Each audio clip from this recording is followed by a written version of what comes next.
Moonlight. Now, I didn't expect Moonlight to be like so crazy in the first episode. Like, I didn't know what was going on, and then on the second episode, I was even more lost, bro. And then he had this like little purple thing, like on No Way Home. It was like on the ground and stuff like that. But that was in the second episode. We're about to watch a breakdown from New Rockstars of Moonlight. If you guys seen Moonlight, let me know what you guys think about it down in the comment section. Do you mess with it or not? I mess with it. It's cool. It's like pretty interesting to see how he will let like Mark control him more. Like in the last episode, when they just dropped Mark.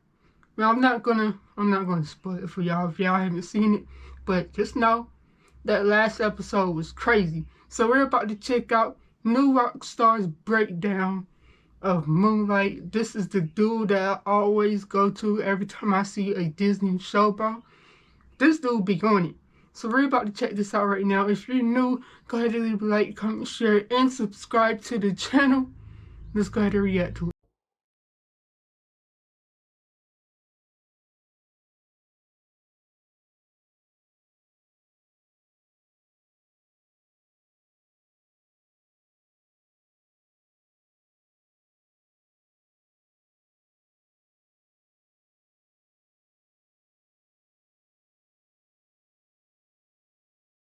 Welcome back to New Rockstars. I'm Eric Voss, and this is a breakdown of Marvel's Moon Knight Episode 1 as we meet our hero grappling with dissociative identity disorder, and one of those identities possessed by an Egyptian moon deity, which gives us all a new cover story for when we obliterate our friends' bathrooms. I swear it was Khonshu who shit in the tub. As we always do here at New Rockstars, we're gonna break this down in depth because unlike other MCU titles, Moon Knight is less about the Marvel Easter eggs than it is truly impressive cinematic details that make this series a fascinating mystery and character exploration. Also, our merch partners have dropped new Moon Knight inspired hoodies and shirts, a cool looking new latest obsession design, and when you get one of those, you'll get the added option to write in a custom shout out that will appear on screen in our Moon Knight after shows, so get your hands on one of those at newrockstarsmerch.com. The episode opens not with the hero, but with the villain, Arthur Harrow. Tattooed on his arm are scales head in the mouths of crocodiles, those croc heads also on the head of his staff, for the Egyptian deity he serves, Ammit, a funeral figure associated with judgment, seen with the head of a crocodile, front legs of a lion, and hindquarters of a hippopotamus. The Egyptians believe that when you die, the god of the dead, Anubis, weighs your heart on scales against the weight of a feather, and if it weighs more, you are fed to Ammit. Ammit was not worshipped as a god per se, but feared by Egyptians as the devourer of the dead,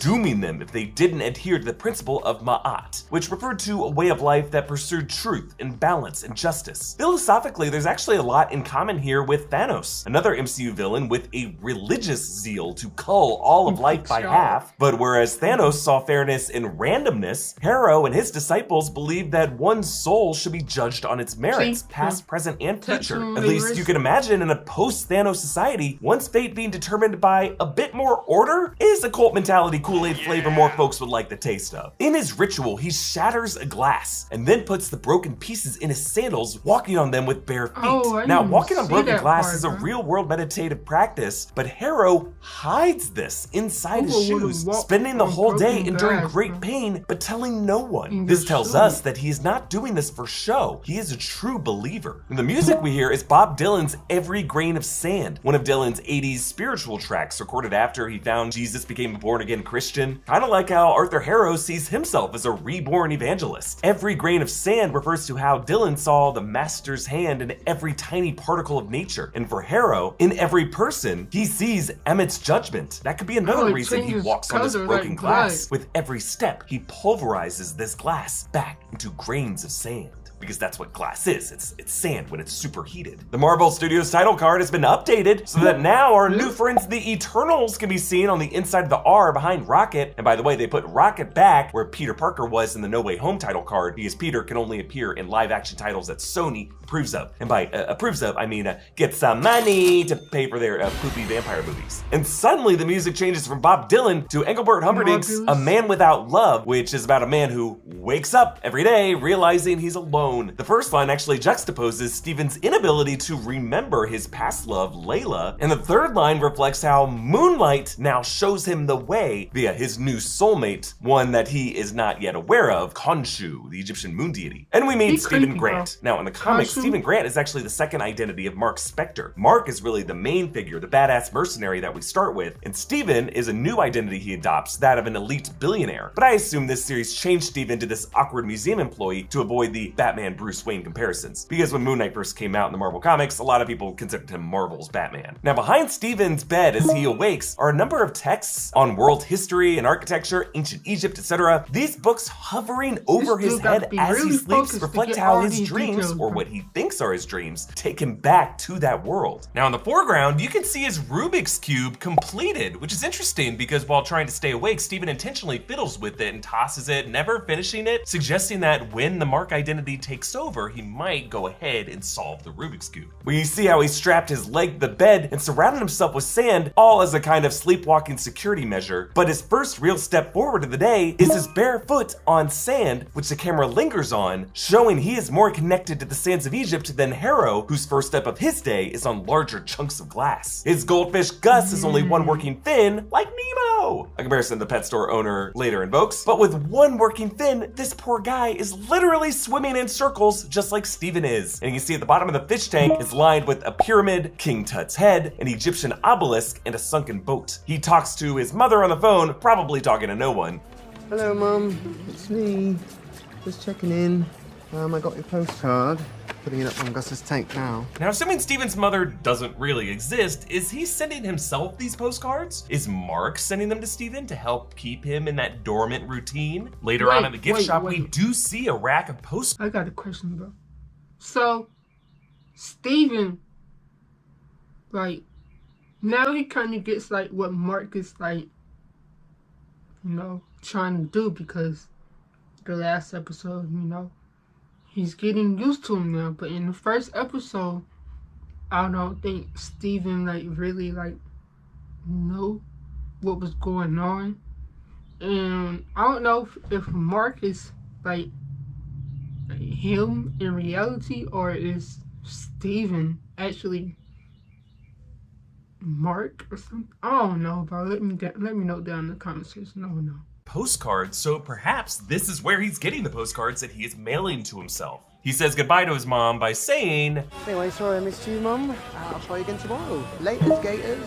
Yes, crocodiles are different from alligators. We talked about this in Loki, but it will be later that he faces this taxonomic order of reptiles. But also, this all poses the question, if Stephen Grant is just another identity of Mark Spector, who does Stephen think he is talking on the phone to? Is he just leaving voicemails with a random number? Is there a voice inbox that Mark Spector set up to help Stephen along with this charade? It's just interesting how all of Stephen's closest relationships are people who cannot talk back to him, like the street performer Crawley. Now behind that bus is a building marked Atlantis Island, maybe a nod to Marvel's Atlantis, home of Namor, or maybe just another building called Atlantis. They actually shot all the London exteriors in Budapest. So later when we see what's supposed to be London's National Museum of Art, the architecture is actually that of Budapest's Museum of Fine Arts. They used VFX to swap out the Hungarian for English. And this museum is first shown in the reflection of a puddle that Stephen steps through. Reflections and mirrored surfaces are a recurring motif in this series, all a way of showing how Stephen connects with his other identities. Stephen catches a girl stuffing her gum in a mini pyramid of Giza.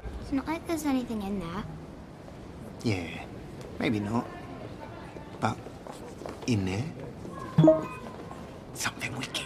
A line foreshadowing in two ways. Of course, the wicked jackal that Stephen will flee in this museum later, but also trailer footage suggests that Stephen or Mark will explore the Great Pyramids of Giza and they might find something inside of them. Also, something wicked is a quote from Shakespeare's Macbeth, the witches who say, "By the pricking of my tomes, something wicked this way comes." In the play, the witches are foreseeing a monster of their own making, Macbeth, just like how for Stephen, the hero of this story, the monster is currently inside of him. He explains the Egyptian burial ritual and how their hearts were judged, and the girl responds with, "So nobody sees the monster rejected from the field of okay. Well, that don't make sense, because I'm not dead, am I? Stevie. Am I? Yeah, I love that second, am I? That Oscar Isaac sneaks in, showing how this girl triggered his recent lapses with reality. Even now, he doesn't know if he's alive or dead. Also, weird question for that girl to ask. I don't trust that kid. Later, while doing inventory with Donna, he hands her the stuffed hippos, then moves to a box containing the stuffed lions and the stuffed crocodiles. Together, these three are the anatomical components of Emmett. He points to a flaw on the poster. The Ennead, you know, like the supergroup of Egyptian gods, you know, you got Horus, Osiris, Tefnut, Shu. Stop. There's been a major blunder because they've got 7 gods here and the Ennead has 9. Now, he is correct that the Ennead of Egyptian mythology has 9 members. The sun god Atum, his children Shu and Tefnut, their children Geb and Nut, and then their children Osiris, Isis, and Set and Nephthys. And then sometimes the Ennead includes Horus, son of Osiris and Isis. But this poster also lists Hathor, the sky goddess, who is not usually listed among the Ennead, despite being a very important deity who, we should note, mates with Khonshu, the moon deity, to enable creation. But based on promo material, we will likely see the 9 members of the Ennead and their human avatars later this season. Steven chats with his gold-painted street performer listed in the credits as Crawley. Now in the comics, Bertrand Crawley is a homeless man in New York who serves as an informant to Moon Knight. He walks around posing as a British aristocrat. We get another awesome puddle mirror here as Steven says goodbye to Crawley. What we initially think is right side up is actually upside down when a leaf drops on the puddle on the top half of the frame. As Steven tries to stay awake, in his textbook there's a mention of the Great Rift, gods turn away from man, which feels like it's setting up this show's mythology with Khonshu and the 9 Ennead members' relationship to mankind. We're essentially adding a new layer to the MCU plan of implying all gods of human society from the history we know are interwoven with the Marvel mythology, as we saw with the Asgardians' connections with Norse mythology and the Eternals' connections with all other forms of mythology. We have yet to see how the Christian religion ties into all of that. But my friends, Memphis is coming. But if this textbook is supposed to be showing the familial lineage of the Ennead, even if it's going youngest to oldest, it does seem a bit out of order. It's just a bit odd to list Osiris first, whatever order you would go in. But remember, all of this is through the eyes of Steven, who's certainly knowledgeable about Egyptian mythology, but he does have an unstable mind. He is an unreliable narrator, a point of view character through whom we are not seeing objective reality necessarily. So who knows how much of this presented reality is actually real and how much of it is going to be revealed as a fantasy at some point. He tosses up his Rubik's Cube and he suddenly finds himself face down, jaw dislocated in the hills beside an alpine village. This is actually shot in Slovenia. So apparently when Steven fell asleep, Mark Spector took over, went to the Alps to steal the scarab from this castle, then leapt out the window, and Steven woke up on the ground. A voice speaks to him. Go back to sleep, worm. Yes, this is F. Murray Abraham as Khonshu. Interesting that he calls Steven the worm, as if Steven is the invasive critter that does not belong inside the mind. Khonshu, of course, the Egyptian moon deity, possessed Mark Spector, choosing him as his avatar, giving Mark supernatural powers, but he has less control over Mark's Steven identity. In his pocket, he finds a golden scarab with the Egyptian hieroglyphics. You can actually see a closer look at these in the closing credits of the episode. We did our best to translate these, but they do contain a mix of known alphabet symbols and then other unknown ones. The right and the left halves of the scarab are mirrored, so if you look at the dividing line in the middle and go to the column to the right of that, at the top of that is a reed, which translates to either an E or an I beside a seated figure. Beneath that, there's a scarab shape, then the open mouth, that's an R, then another I beside a different seated figure, then a pair of figures. The column to the right of that is topped with the quail chick that represents the U or the W, followed by another I. Beneath that, the vulture, that's an A, and then a figure I don't recognize that looks like either a boat, or maybe an oil lamp, and then the horned viper that represents F, and then another figure I don't recognize. I'm gonna keep working on this, folks, but all you Egyptologists out there, hit me up. This series has been described as Indiana Jones meets Fight Club, and already you're seeing the parallels there, of course, especially Indiana Jones' The Last Crusade, which had a whole set piece in a Germanic castle. But by sticking with one man's point of view, his consciousness suddenly switching into a totally different context is something that we've seen actually in Christopher Nolan's Memento, which is also told in a non-linear narrative structure that reflected the mind of the protagonist who suffered from short-term memory loss. It resulted in him finding himself in intense moments with no knowledge of how he got there. Similarly, the FX series Legion, which actually follows the Marvel mutant of David Haller, also explores the intersection of superpowers with mental health struggles and leaves the viewer never quite quite sure What's what is that real movie, or bro? not. Now, we've been talking a lot about ancient Egyptian artifacts and tombs that teach us a lot about how people lived thousands of years ago. Well, right now, today, we bury a ton of electronics in landfills that will only teach future generations that we didn't really understand the real nastiness of e-waste. When you throw electronics away, they become e-waste, which represents almost 70% of the global toxic waste output. A great way to keep toxic e-waste out of landfills is by purchasing renewed electronics, have to and do our with the friends video? at Back Market have built an amazing marketplace that offers expertly renewed smartphones, laptops, and other tech for a fraction of the normal cost. I've been addicted to this awesome 2020 rose gold iPad Air that I got from Back Market, and I love it. It looks brand new, it costs way less than buying I see new, what and you it did didn't there. turn into e-waste. That's a pretty great No, don't tablet, skip it, folks. bro. And look at me Support. now, I get to play I'ma watch- my bird games watch on it it. until I'm you living my start best life here, talking helping about this the planet show. live its best life in my own small way. And every purchase comes with a 1-year warranty, 30 days to change your mind, and free standard shipping. Plus, with Back Market's new buyback program, you can also sell your old tech for cash. Buying a refurbished smartphone prevents 175 pounds of carbon emissions. That's an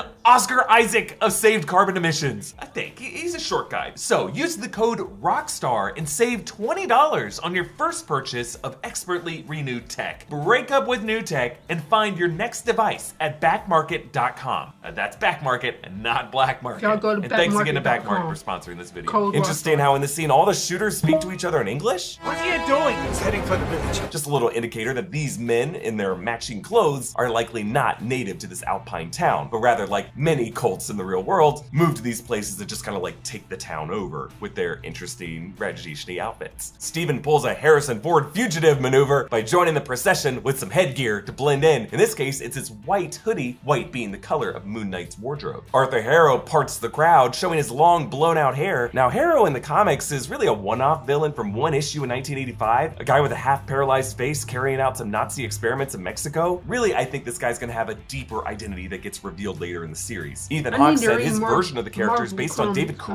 Koresh, leader of the Christian cult, the Branch Davidians in Waco, Texas. One follower submits himself for judgment. I judge you in Amit's name with but a fraction of her Now power. this part was Tattoo crazy. scales sync with the swinging of the staff, which turn green to signal a balanced soul. Meanwhile, the old woman, the tattoo turns red, with one scale having a larger pile weighing it down. I've been good my entire life. I believe you, but the scales see everything. Perhaps it's something that lies ahead. And so he drains her life force, leaving her skin gray. So Emmett judges her by the sins she will commit in the future. And unless this is all bullshit, and let's be honest, it might be, this would be another example of destiny existing in the MCU. Something described in various ways by the Ancient One and He Who Remains in Loki. Like the TVA pruning young Sylvie, this woman is being punished for future violations. Both of these systems of justice cruelly denying the possibility of a multiverse where people can make infinitely different choices. Khonshu refuses to let Steven hand over the scarab. Kudos to Oscar Isaac for his physical work here, the way he can divorce his head and his facial expressions from the rest of his body. And then when he marches away from Harrow, he takes these big dramatic steps, similar to the big strides the towering Khonshu himself would take. As they pry the part is scarab creepy. from him, Steven flickers in and out of consciousness, coming to with blood on his face and fist. Just that amount of blood on the scarab in his palm is some of the gruesomest we've ever seen the MCU get, as it implies he may have had to rip off a few fingers to get that scarab out of their hands.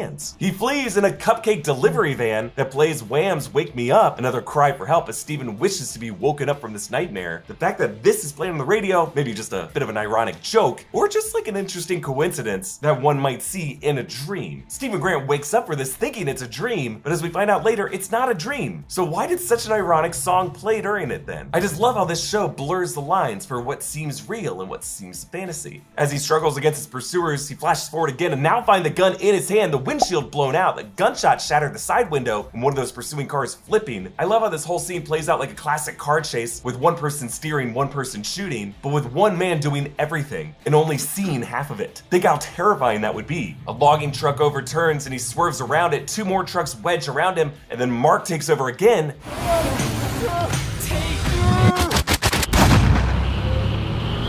Yeah, I like how on the transition out of it, you hear the gunshot, as if the gunshot is what woke Steven up. The gunshot that probably shot the driver of that sedan. But before the logs crush him, Steven wakes up, he thinks back home. Presumably, Mark was able to get out of that somehow, made his way back to the UK, back into the apartment, and back into bed. And a shot from behind proves this, showing Steven with reflections on either side of him, proving his truly split identity. Yet his leg harness, the sand ring, the door tape, all seemingly undisturbed. But think about it, if it was another identity taking over, not him sleepwalking, Mark would have been fully capable of avoiding the sand, replacing the tape himself. It's a huge pile of crumbled tape in that trash can. I highly doubt Steven counted all the wads. But Gus now has a second fully functioning fin. As indicated by the pet store clerk, Mark during that lapse period must have replaced the goldfish, kind of like parents who replace kids' goldfish when the fish die and they hope the kids don't notice. Steven realizes he missed his date at the steak restaurant because it's Sunday, not Friday. I'll have a steak, please. Sure. What cut would you like? I'll have the best bit of the steak. That's the This bit man that I spent want. 4 days Center in cuts fillet. wherever he was. How'd you like that? Good. Yeah, very good. Very good. Yeah. I'll put you for well done. Oh, okay. All right. in Egypt. He missed your date. Oof, for anyone who thought eats it was steak, Friday. this is painful to watch. You never cook a fillet to be well done. You're ruining it. I'd rather eat poodle shit. But obviously, Steven is a vegan, and Mark was the meat eater who picked this steakhouse to begin with. He finds some scratches on his apartment floor for where the table was dragged over to access the hidden crawl space, and on the cell phone that he finds, all the calls are to Layla, except one listing Ducamp. Jean-Paul Ducamp is a mercenary and ex-French Foreign Legion officer who is a partner to Mark Spector in the comics. Mark's voice speaks to him, and he sees the reflection in the bathroom mirror shaking his head when Steven hadn't done so. He flees to the elevator, which stops mysteriously on an empty third floor, and then again on the second, where Khonshu lurches toward him from the end of the hall. Terrifying horror imagery here. As in the comics, Khonshu has a beaked skull and a crescent moon staff, and his limbs are wrapped in linen like a mummy, though I like how his tail wrappings seem to float as if detached from gravity. Just amazing character design here. Khonshu grabbing the lift door turns it into an elderly woman, but even that doesn't make total sense if you think about it, because if she was at the other end of the hall, she would be nowhere near the summoning button. And despite this elevator previously headed down Maybe from the that's second Khonshu. floor, it's now back up on the 5th floor, where his Posing as elderly an neighbor old is lady, visiting bro. her friend, Claire? And we saw Steven repeatedly hit the button for the ground floor. It should not have gone back up to the 5th. Now sure, this may just be the building's electrical problems that Steven alluded to, or maybe Khonshu screwing with him, but really I think another example of how basic things in Steven's reality are not abiding by normal logic. Steven turns around and sees Khonshu right behind him. I love this close-up because you can see all the texturing and indentations on Khonshu's skull, like the little hairs wafting out from the back of it. But now when we whip pan to Steven's reaction, he's back on the bus, meaning from the 5th floor to now, Mark must have been in control. We see Khonshu standing on the street,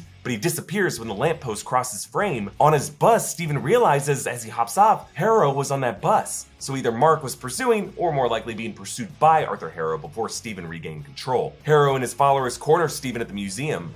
Had Ahmed been free, she would have prevented Hitler and the destruction he wrought.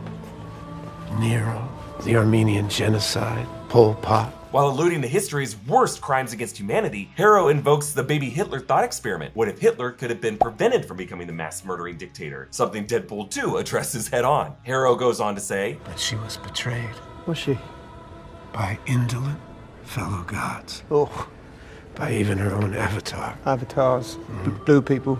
Love that film. By avatar, You mean that? what I mean. Anime. yeah, Steven references both James Cameron's Avatar and Avatar The Last Airbender, but also setting up the mystery of who Ammit's original avatar was and why they betrayed Ammit. Perhaps influences from the Eternals, or maybe Pharaoh Rama Tut, aka Kang the Conqueror, who also judges I need to people watch by Eternals. their futures. When Harrow tries to assess Steven's soul, Ammit's scales never settle. There's chaos in you.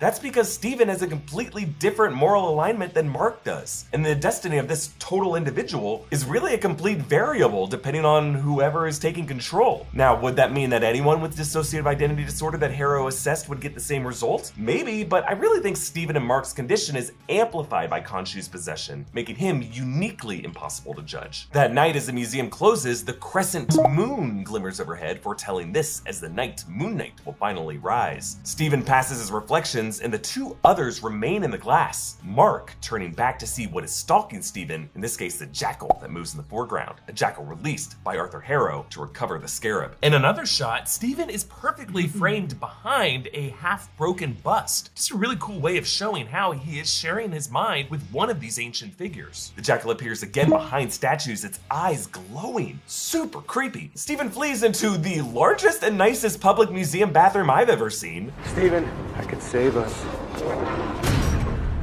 But I can't have you fighting me this time. You need to give me control. You understand? Control of what? What are you talking about?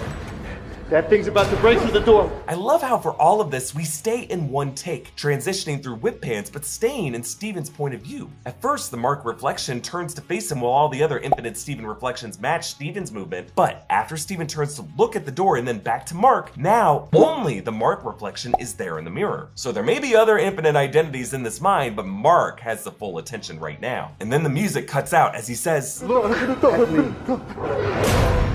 not gonna die. Let me save us. And so Steven finally looks directly at Mark into his eyes, and the transformation begins. Though notice, while the mummy wrappings envelop our Mark/Steven, in the mirror reflections on the side, nothing is happening. Again, from the standpoint of objective reality, it's hard to really know how much of this is truly real. Flickering on the bathroom walls are glowing hieroglyphics, and then we cut to outside the bathroom, initially hearing the scuffle, but then Sink crashes against the wall, and the jackal tries to flee, but Moonknight drags him back in. Water pouring down from the broken sinks, giving us another mirrored surface to reflect this character from below. He turns to us, glowing white eyes from behind the mummy wrappings and a hood with the crescent moon sigil and a beaked tip of that hood, evoking the skull of Khonshu. Suspended in his chest, in those mummy wrappings, is his crescent moon weapon. Our final image of the episode leaves us with Moon Knight's eyes, glowing white like the moon. The color white is important to Moon Knight, described amazingly in Charlie Houston's 2006 comics. I don't wear white to hide myself. I wear it so they'll see me coming,